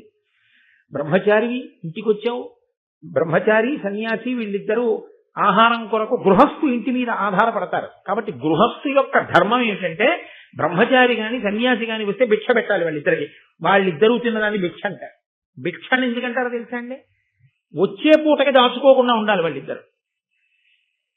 గృహస్థు వచ్చే పూటకి దాచుకోవచ్చు, అందుకు దానం పడతాడు. పొద్దున్న పలహారం చేసేసి మధ్యాహ్నం భోజనం చేసి రాత్రి ఏం చేస్తావా అని గృహస్థు అడిగారు అనుకోండి, తప్పేం లేదు. రాత్రి గారెలు తిందామనుంది, మినప్పప్పు తెచ్చి నానబోయి, అంటే ఓ పూటలో నానతాయో లేదో నాకు తెలియదు, ఉదాహరణకు చెప్పానంతే. మళ్ళీ నానతాయా అండి నేను విరిగిగా కడక్కాను. కాబట్టి తెచ్చి రాత్రి తినడం కోసమని ఏర్పాటు గృహస్థు పెట్టుకోవచ్చు. బ్రహ్మచారి అలా ఉంచుకోకూడదు, సన్యాసి అలా ఉంచుకోకూడదు. వాళ్ళు తినడానికి సంభారములు ఉండడానికి వీలు. ఎప్పుడు ఆకలి వేస్తే అప్పుడు 4 ఇళ్ల ముందుకెళ్ళి భవతి భిక్షాంది అని చేతిలో పడిన కబలం తింటారంతే. కాబట్టి ఇప్పుడు అటువంటి బ్రహ్మచారికి సన్యాసికి భిక్ష ఎవరు పెట్టాలి? గృహస్థు పెట్టాలి. కాబట్టి గృహస్థు ధర్మం. బ్రహ్మచారి వచ్చాడు, వెళ్ళిపోతున్నాడు కుండలాలు తీసుకుని, అన్నం ఎక్కడ తింటాడు? మరి తాను గృహస్థాశ్రమంలో ఉన్నదెందుకు? వచ్చిన వాడికి అన్నం పెట్టడానికే. కాబట్టి అతిథి దేవోభవ స్నాతకం చేసేటప్పుడు చెప్పారు గురువు గారు, గృహస్థాశ్రమంలోకి వెళ్ళేటప్పుడు బ్రహ్మచారి వస్తే అన్నం పెట్టు, అమ్మని జాగ్రత్తగా చూడు, నాన్నని జాగ్రత్తగా చూడని చెప్పారు. అందుకని ఆయన ధర్మం ఆయన పాటించాడు. ఆయన అన్నాడు భోజనం చేసి వెళ్ళు. తాను బ్రహ్మచారి, గృహస్థు పిలిస్తే తినాలి కాబట్టి తింటాను. కాబట్టి ఇప్పుడు కూర్చోబెట్టాడు, భోజనం అంతా పెట్టాడు. భోజనం అంతా పెట్టిన తర్వాత ఆయన భోజనం చేస్తుంటే అందులో తల వెంట్రుక వచ్చింది.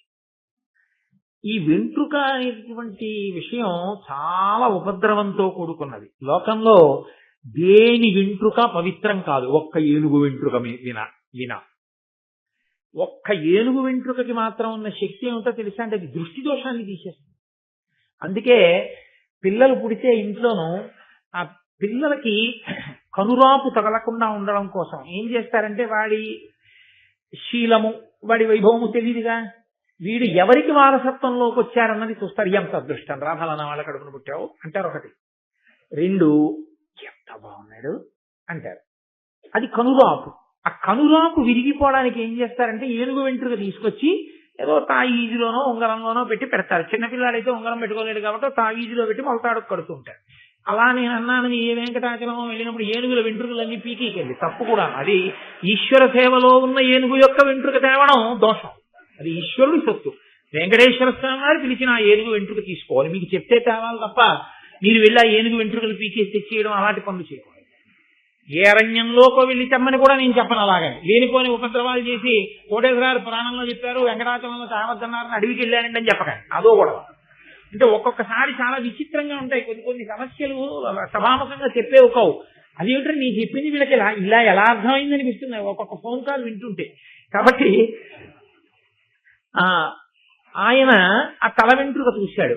వెంట్రుక అనేటటువంటిది అత్యంత హేయము. ఉత్తర క్షణంలో ఆ పదార్థాన్ని విసర్జించేయవలసి. ఇప్పుడు ఏమైందంటే అర్ధాకలితో లేచిపోయాడు. బ్రహ్మచారి ఉత్తరాపోసనం పట్టియాలి, లేచిపోవాలి, అది తినకూడదు ఆ పదార్థాన్ని, అది దూష్యము తింటే. సరే ఇప్పుడైతే మన ఇళ్లలో ఉండేవన్నీ అవి అనుకోండి నేల మీద, ఎందుకుంటున్నాయి అంటే దోషం ఎవరిదో తెలుసా అండి? మగవాళ్ళదే. కారణం ఏమిటో తెలుసా? అసలు దువ్వెన అన్నది ఎవరి కొరకు వచ్చిందంటే కేవలము ఆడవారి కొరకే వచ్చింది.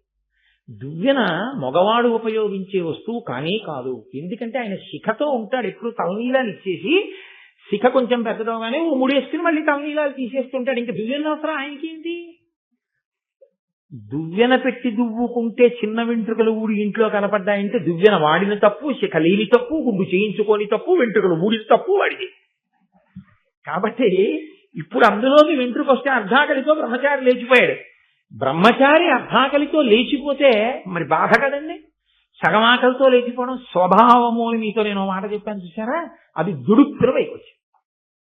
పిల్లవాడు కదూ, ఆకలి శ్రద్ధతో పెట్టద్దు. అన్నం పెట్టినప్పుడు గృహస్థు బ్రహ్మచారికి భిక్ష పెట్టేటప్పుడు ఒళ్ళు దగ్గర పెట్టుకు పెట్టకుండా వెంట్రుకతో అన్నం పెడతావా? కడుపు నిండనే లేదు, లేచిపోయాను. ఒకసారి తినమండి మళ్ళీ వెళ్ళి ఇంకోసారి తినకూడదు, మళ్ళీ ఇంకా రాత్రి ఎప్పుడో ఏ పలహారం వరకు ఉండాలి. ఎంత దూరం నడవాలి ఈ ఆకలితోటి? ఎంత ఇబ్బంది పెట్టావు నన్ను. ఆయనకి కోపం వచ్చి నీకు దృష్టి పోవుగాక అన్నాడు పౌష్య మహారాజు. అనగానే పౌష్యుడు అన్నాడు, నువ్వు బ్రహ్మచారివి, నేను గృహస్థుని, నా ధర్మం నేను నెరవేర్చాను. నేను వండానా, నీకు కావాలని వెంట్రుక వేసి పెట్టానా? అది పొరపాటున వెంట్రుక వచ్చింది. సర్వేంద్రియానాం నయనం ప్రధానం. దృష్టి ఎంత ముఖ్యం. దృష్టి లేని వాడు రాచరికం ఏం చేస్తాడు? ఏమిటి రక్షిస్తాడు రాజ్యాన్ని? ఇప్పుడు నాతో పోలేదు. రాజ్యము యొక్క రక్షణే సంకట స్థితిలోకి వెళ్ళింది. నీకొచ్చిన కోపానికి నువ్వు నన్ను మాత్రమే శిక్షించి విడిచిపెట్టలేదు, అమాయకులైన వారి మీద కూడా ఈ శిక్ష యొక్క ప్రభావం పడిపోయింది. ఇది పౌష్యుడి యొక్క హృదయం. నా వరకు నువ్వు శిక్ష వేస్తే ఏమో, కానీ నీ శాపవాక్కునందు అమాయకులు కూడా పడ్డారు. ఇప్పుడు నువ్వు పరిధి దాటావు కాబట్టి నీకు శాపవాక్కు ఇవ్వాలి, నీకు సంతానము కలగకుండుగాక అని చెప్పాడు. ఇప్పుడు ఏమైంది? పుస్తకాలు చదువుకున్నాడు, ఋషి రుణం తీరింది. యజ్ఞం చేస్తాడు, హోమం చేస్తాడు, దేవతల రుణం తీరింది. తన కొడుకుని కనలేదు, పుత్ర రుణం తీరలేదు, పితృ రుణం తీరలేదు. ఒక రుణం ఉండిపోయిందిగా. ఒక రుణం ఉండిపోయిన వాడికి స్వర్గలోక ద్వారం కూడా చూడలేదు. కాబట్టి ఉన్నత లోకాలు లేవు, మూసుకుపోయి. నువ్వు నన్నంత దూరం తీసుకెళ్ళావు కాబట్టి నేను నిన్నింత దూరం తీసుకెళ్ళాను. నువ్వు అపుత్రకుడు వదుకోవాక అంటే ఏమైంది? ఇద్దరు స్వభావాలు పైకి వచ్చాయి. ధర్మం లేదని మీరు అనుకోకండి, ధర్మం ఉంది. కానీ స్వభావము ఏం చేస్తుందంటే ఒక్కొక్కసారి దుందుడుకుగా రజోగుణ తమోగుణ భూయిష్టమై పైకొచ్చి ధర్మాన్ని నొక్కేస్తుంది. నొక్కేసి అంత దూరం తీసుకెళ్ళిపోతుంది. ఎంత జాగ్రత్త పడితే, ఎంత తపస్సు చేస్తే, ఎంత పరిశీలించుకుంటే తన స్వభావాన్ని తాను గెలవగలడు, ధర్మమునకు కట్టుబడి నిలవగలడు, ఏ స్థితి తర్వాత అంత గొప్ప స్థితిలో నిలబడగలడు. స్వభావమును గెలవడం ఎన్ని కోట్ల జన్మలుగానో జీవుడు అలవాటు చేసేసుకున్నది. అకస్మాత్తుగా ఇప్పుడు ఇలా పోగొట్టేసుకుందామంటే ఉత్తరక్షణం పోదు. ఎంతో సాధన సాధన సాధన సాధన చేస్తే కానీ స్వభావమునందు మార్పు రాదు. జీవుడు పట్టుకెడుతుంటాడు యాత్రలో. కానీ కాబట్టి స్వభావము పైకొచ్చింది. ఆయన శాపవాక్కు విడిచాడు, ఈయన శాపవాక్కు విడిచిపెట్టాడు. విడిచిపెట్టిన తర్వాత ఇద్దరు వెళ్ళి విడుచుకున్నారు. అయ్యయ్యో, నేను చాలా దూరం శపించేశాను. నువ్వు చదువుకున్న చదువు నీకు స్వర్గాన్ని ఇవ్వదు. ఎందుకంటే నువ్వు అపుత్రకుడిగా ఉండిపోతున్నావు. నాకున్నటువంటి ధర్మం, నాకున్న బలం ప్రజల్ని రక్షించడానికి ఉపయోగం లేకుండా చేసి అని పౌష్యుడు అన్నాడు. నువ్వు నీ శాపాన్ని ఉపసంహారం చేసే, నువ్వు బ్రాహ్మణుడవు కనుక ఆ శాపాన్ని ఉపసంహారం చేసి ఏదో కొంతకాలం ఉండిపోయేటట్టుగానో, లేకపోతే తొందరగా అనుభవంలోకి వచ్చేటో, లేకపోతే శాపాన్ని ఉపసంహరిస్తున్నానో అను. వాక్కు యొక్క శక్తిని చెప్తోంది భారతం. అస్త్రము ఎంత గొప్పదో, శస్త్రము ఎంత గొప్పదో అంతకన్నా గొప్పది వాక్కు. మీరు ఓ కత్తి పెట్టి కొట్టారనుకోండి, ఉదంకుడికి ఓ చేయి తెగిపోయి ఉండేది, అసలు ఇంకా వంశం లేకుండా పోయి ఉండేది కాదు. పౌష్యుణ్ణి లాగి లెంపకాయ కొడితే అప్పటికి కళ్ళంబడి నీళ్లు వచ్చి ఉండేవి.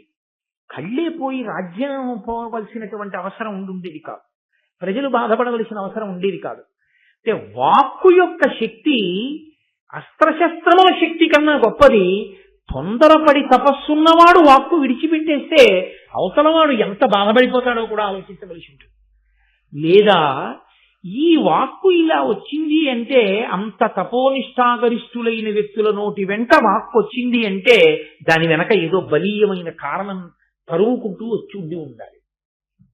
లేకపోతే ఆ వాక్కు రాదు. ఈశ్వరుడు ఆ వాక్కు దేనికో పలికించి ఉండాలి. వెనక ఏదో బలీయమైన కారణం ఉందన్నమాట. ఏది జరిగి ఉండి ఉండాలి. కాబట్టి భారతం చదువుకోవాలి, తప్పదు.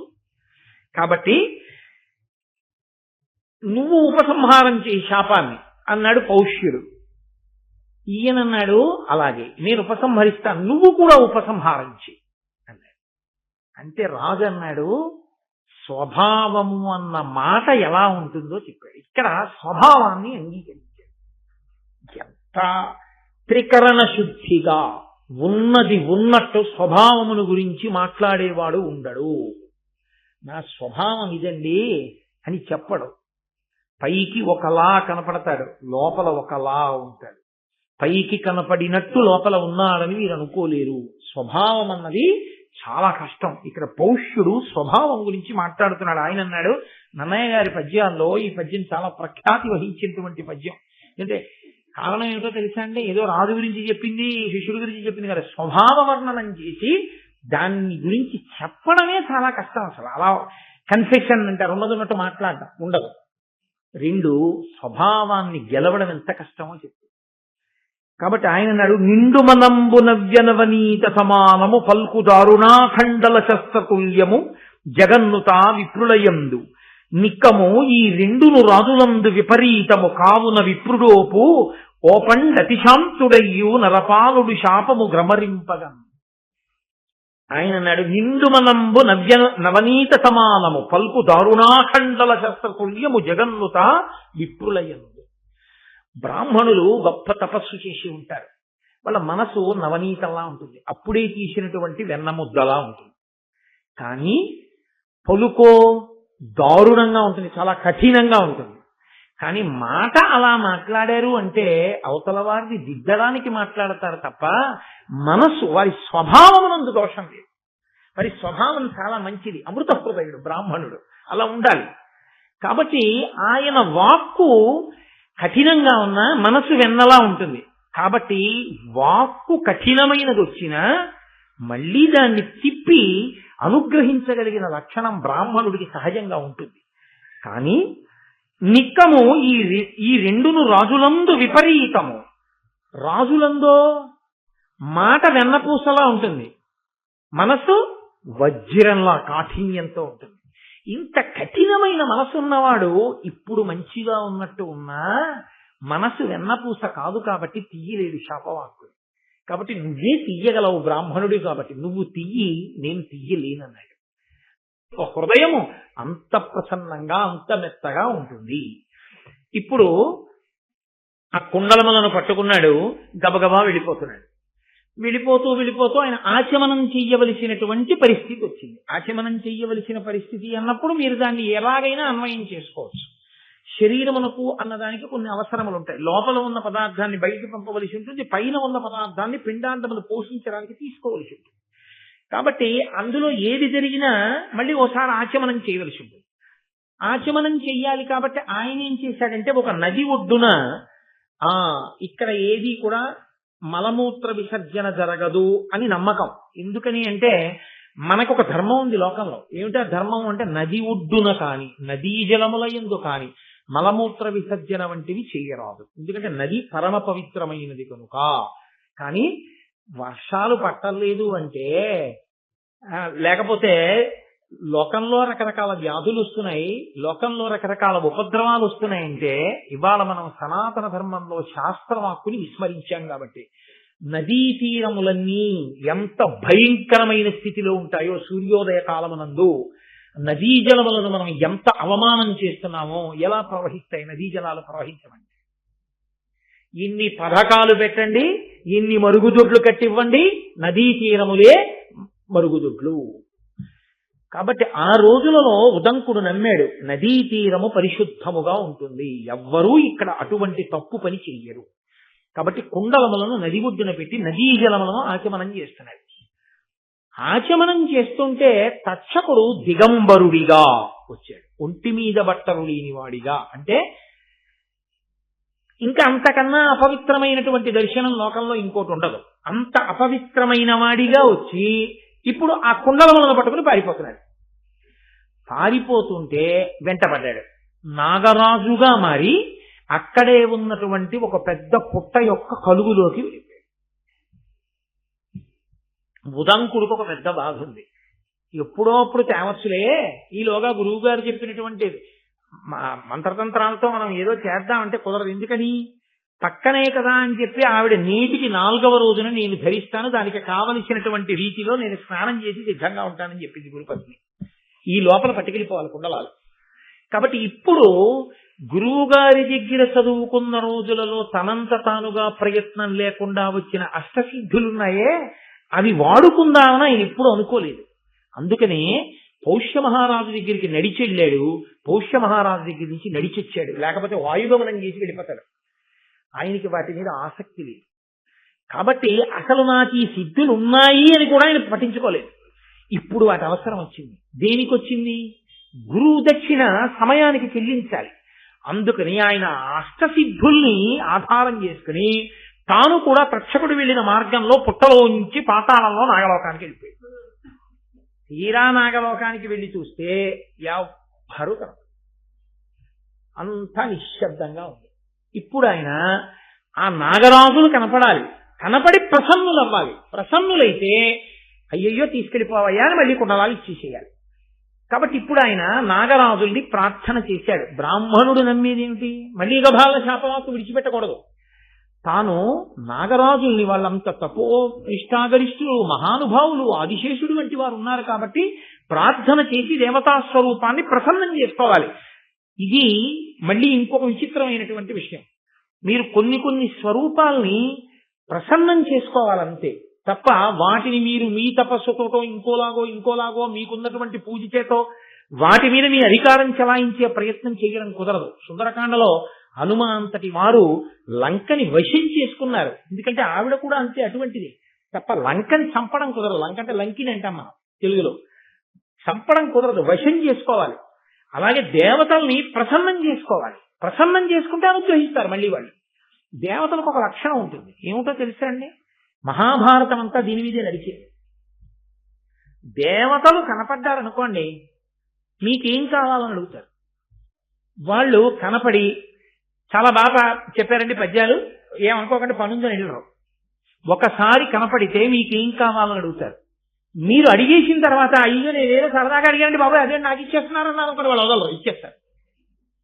అక్కడే కదా భారతంలో పెద్ద అల్లరి జరిగింది. కుంతి కర్ణుడిని అడిగింది సూర్యుడిని, నువ్వు కన్యవో ఎవరో నాకు అనవసరం, నేను దేవతామూర్తిని నువ్వు ప్రార్థన చేసావు వచ్చాను, నన్ను చూడగానే నా తేజస్సు చూసి నీలాంటి కొడుకుంటే అన్నావు, ఇచ్చేశానంతే. ఆ తర్వాత బంగారం పెట్టులో పెట్టుకుని వదిలేస్తావో ఇంటికి పట్టుకెళ్ళి పెంచుకుంటావో నీ ఇష్టం, ఇచ్చేశాడంతే. దేవతల ఆలక్షణం. ఇప్పుడు వాళ్ళు కనబడితే చాలు కోరి తీరిపోతుంది. వాళ్ళు కనపడాలంటే ప్రార్థన చెయ్యాలి. ప్రార్థన చేస్తే ప్రసన్నులు అవుతారు. ప్రసన్నులైతే కనబడతారు, కనబడితే కోరిక తీరుస్తారు. అక్కడికి వచ్చి అడుగుదాం కూడా. ఎన్ని నేర్పుతుందండి మహాభారతం? ప్రతి చోట ఆచారకాండ, వేదము, ధర్మము ఇన్నిటినీ ఆవిష్కరిస్తుంటారు. కాబట్టి ఇప్పుడు ఆయన బహువనపాదపాబ్ధి కులపర్వత పూర్ణ సరస్వతీ సహిత మహామహీభరమజస్ర సహస్ర ఫణాలి దాల్చి దుస్సహతరమూర్తికి జలభిషాయికి బాయక శయ్యైన యహిపతి దుష్కృతాంతకుటనంతుడు మాకు ప్రసన్నుడయ్యడు. మొట్టమొదట అనంతుడు. ఆయన గొప్ప తపస్సు చేశాడు, బ్రహ్మగారి దగ్గర వరాలు పొందాడు. అందుకని ఆ అనంతుడి మీద తపస్సు చేశాడు. ఆ అనంతుడి గురించి ఒక గొప్ప స్తోత్రం చేస్తున్నాడు. ఆయన అన్నాడు, బహువనపాదపబ్ధి కులపర్వత పూర్ణ సరస్వతీ సహిత మహామహీభర. కులపర్వతాలతో, పెద్ద పెద్ద పర్వతాలతో, నదులతో, అరణ్యములతో, వనములతో ఉన్నటువంటి ఈ భూమినంతటినీ కూడా ఇంతటి బరువుని తన పడగల మీద మోసేటటువంటి ఆదిశేషుడెవరున్నాడో ఆయన ఈ భూమి భారాన్ని వహించడమే కాదు, ఇటువంటి బ్రహ్మాండములన్నిటినీ తన బొజ్జలో పెట్టుకున్నటువంటి శ్రీమన్నారాయణుడు పాలసముద్రంలో పడుకుని ఉండగా ఆయనకి శయ్యయ్యి ఆయనని కూడా వహించగలిగినటువంటి శక్తి కలిగిన ఆదిశేషుడు ఎవరున్నాడో, ఆ అనంతుడెవరున్నాడో ఆయన మాకు ప్రసన్నుడయ్యడు. ఆదికవి కదండి నన్నయ్య గారు. అందుకని నన్నయ్య గారు ఆదికవిగా తర్వాత కవులకు శతక సాహిత్యంలో మకుటం పెట్టడం నేర్పారు. ఆ తరువాతి కాలంలో చేసినటువంటి శతకాలలో శ్రీకాళహస్తీశ్వర అంటూ దూర్జటి మొదలైన వాళ్ళు ఒకే పేరుతో మకుటం పెట్టి శతకాలు చేశారు. ఒకే మకుటంతో పద్యరచన ఆదికవిగా నన్నయ్య చేశారు. కాబట్టి అటువంటి ఆ శేషుడు మాకు అయ్యడుగాక. హరిది తపో విభూతి అమరారుల బాధలు వందకుండగా ఉరగుల నెల్లగాచిన మహోరగనాయకుడు ఆడానమత్సురాసురమకుటాగ్రరత్న రుచి శోభిత పాదున కద్రినందనేశ్వరునకు భూషణంబైన వాసుకి మాకు ప్రసన్నుడయ్యడు. ఆయన ఏ జాతిలో పుట్టాడో ఆ నాగజాతి ఇబ్బందులు పడకుండా, దేవతల వలన రాక్షసుల వలన ఆపదలు రాకుండా గొప్ప తపస్సు చేసి దేవతల చేత రాక్షసుల చేత కూడా నమస్కరింపబడేటటువంటి లక్షణం ఉన్నవాడు. దేవతలు రాక్షసులు కూడా నమస్కరిస్తుంటే ఇరువురి యొక్క తల్ల మీద అలంకారము చేయబడినటువంటి కిరీటములలో పదకబడిన మణుల యొక్క కాంతుల చేత ప్రకాశించేటటువంటి పాదపద్మములు కలిగినటువంటి పరమేశ్వరునికి ఆభరణముగా భాషించేటటువంటి వాసుకి మాకు ప్రసన్నమయ్యడుగాక. ఇదొక చిత్రమైనటువంటి విషయం ఈ ప్రార్థనలో. తండ్రి అన్న మాటకు అర్థం ఉంటుంది. తండ్రికి 5 కొడుకులు ఉన్నారనుకోండి, ఒక ఆయన ఐఏఎస్, ఒక ఆయన ఐపీఎస్, ఒక ఆయన ఐఆర్ఎస్, ఒక ఆయన ఐఎఫ్ఎస్, ఒక ఆయన జేబు దొంగ. తండ్రి ఐఏఎస్, ఐఆర్ఎస్, ఐఎఫ్ఎస్, ఐపీఎస్లకే తండ్రా, జేబు దొంగ కూడా తండ్రా? జేబు దొంగకి తండ్రి. నాన్నగారి షష్ఠి పూర్తికి 5 అక్కడికి వచ్చి నమస్కారం చేస్తారు, 5 బట్టలు పెడతారు. 5 జేబు దొంగతో సహా నాన్నగారండి మీరు తప్ప మాకు ఎవరున్నారండి అని నమస్కారం పెడతారు కదా. అంతేకాని లోకంలో వీడు నాకు కొడుక్కాడు నేను వదిలిపెట్టేశాను అనడం కుదరదు. కన్న తర్వాత తండ్రే, వాడు గుణవంతుడో గుణం లేనివాడో. ప్రపంచంలో ఇన్ని భూతములు ఉన్నాయంటే భూతములకన్నిటికీ తండ్రి ఈశ్వరుడే. జగత పితరౌ వందే పార్వతీ పరమేశ్వరౌ. మంచి వాళ్ళకి మాత్రమే ఈశ్వరుడు తండ్రి అండి, చెడ్డ వాళ్ళకి తండ్రి కాడండి అనడానికి వీల్లేదు. తండ్రి శాసనం ఏమిటి? జేబు దొంగ ఉన్నాడనుకోండి, తండ్రికి నమస్కారం చేస్తున్నాడు అనుకోండి, జేబు దొంగలు నమస్కారం చేసేవాడండి ఆయన అని మీరు ఆయన్ని తిట్టారనుకోండి, ఒరే నువ్వు వెళ్ళరా కాసేపు కాకినాడ అన్నాడు అనుకోండి, ఏమైపోతాం మనం? మీకు ఆయన ఏం ఉపకారం చేయగలడు? రే ఇలాగే కూర్చోను కాసేపు అన్నాడు అనుకోండి. ఇప్పుడు తండ్రి గారి మాటకి వశవర్తియే ఆ జేబు దొంగ అలాగే కూర్చున్నాడు అనుకోండి, నువ్వు ఎక్కడికి వెళ్ళకు, మీ అమ్మ ఇక్కడే పెడుతుంది భోజనం చేసి, అంటే ఇక్కడే భోజనం చేసి ఇక్కడే పడుకోవు అన్నాడు అనుకోండి. కాకినాడలో ఆ రోజు 1వ తారీఖు జీతాలన్నీ జేబులో పెట్టుకెళ్లే వాళ్ళ జీతాలన్నీ ఇంటికి వెళ్తాయా? వెళ్ళవా? వెళ్ళిపోతాయి కదా. 1వ తారీఖు ఒక్కరోజు ఆయన వదిలేశాడు అనుకోండి, వెళ్ళరా నువ్వు కాకినాడ అన్నాడు అనుకోండి, ఆ నెలలో జీతాలు ఇంటికి పట్టుకెళ్ళిన వాళ్ళు ఎవరు ఉండరు కాదు, వాడు ఒక్కడే పట్టుకుపోతాడు అన్ని జీతాలు ఉద్యోగం చేయకుండా.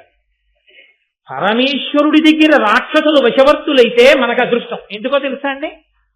భగవద్భక్తులైనవా చూసావా, వాడు రోజు నాకు నమస్కారం చేస్తాడు, ఒరే నువ్వు వాడి జేబు వంక చూశావో అంటాడు శివుడు. నాన్నగారండి వాడి జోలికి వెళ్ళండి. కాబట్టి రాక్షసులు దేవతలు కూడా తండ్రి పరమేశ్వరుడికే నమస్కరిస్తారంతే. కాబట్టి ఆయన భూతములను అణిచిపెట్టి భక్తుల్ని కాపాడుతుంటాడు. ఇది తత్వాన్ని ఆవిష్కరించడం పద్యంలో. అటువంటి పరమేశ్వరుడికి ఆభరణమైన వాడు వాసుకి. కేవలం పరమేశ్వరుడు అంటే శక్తి సహితుడిని చేయడం ఎలా? అందం చూడండి ఆ పద్యంలో. కాబట్టి అద్రినందనీశ్వరునకు, అద్రినందన అంటే పర్వతరాజపుత్రి పార్వతి, పార్వతికి ఈశ్వరుడు కాబట్టి పరమేశ్వరుడు. ఆయన పార్వతీపతి అన్నప్పుడు అమ్మవారు కూడా కలిసింది వచ్చి. కాబట్టి అద్రినందనేశ్వరులకు భూషణంబైన వాసుకి మాకు ప్రసన్నమయ్యడు. అటువంటి వాసుకి ఎవరున్నారో ఆయన మాకు ప్రసన్నమగుగాక అని ప్రార్థన చేశారు. చేసి దేవమనుష్యలోకముల ద్రిమ్మరుతున్ విపుల ప్రతాప సంభావిత శక్తి శౌర్యులు అపార విశోత్కట కోప విస్ఫురత్పావక తాపితాకిల విపక్షులునైన మహానుభావులు ఐరావత కోటి ఘోర పణిరాజులు మాకు ప్రసన్నులయ్యడున్. దేవమనుష్యలోకముల ద్రిమ్మరుతున్ విపుల ప్రతాప సంభావిత శక్తి శౌర్యులు అపార విశోత్కట కోప విస్ఫురత్ పావక తాపితాఖిల విపక్షులునైనా. ఎంత పెద్ద సమాసాలు వేశారో చూడండి. దేవలోకంలో మనుష్యలోకంలో అంతటా తిరుగుతూ అపారమైన కోపంతో ఉంటూ తమ యొక్క విషం చేత దేన్నైనా కాల్చేయగలిగినటువంటి శక్తి కలిగిన వాళ్ళై మహానుభావులై ఐరావత వంశంలో జన్మించినటువంటి నాగులన్నీ కూడా మాకు ప్రసన్నమయ్యడు, వాళ్ళు మాకు ప్రసన్నమయ్యడుగాక. గోత్ర మహామహీధర నికుంజములన్ విపినంబులన్ గురుక్షేత్రములన్ ప్రకామగతి చేలనొప్పి సహాశ్వసేనుడై ధాత్రి పరిభ్రమించు బలదత్త పరాక్రమ దక్షుడిక్షణ శ్రోత్ర విభుండు తక్షకుడు శూరుడు మాకు ప్రసన్నమయ్యడు.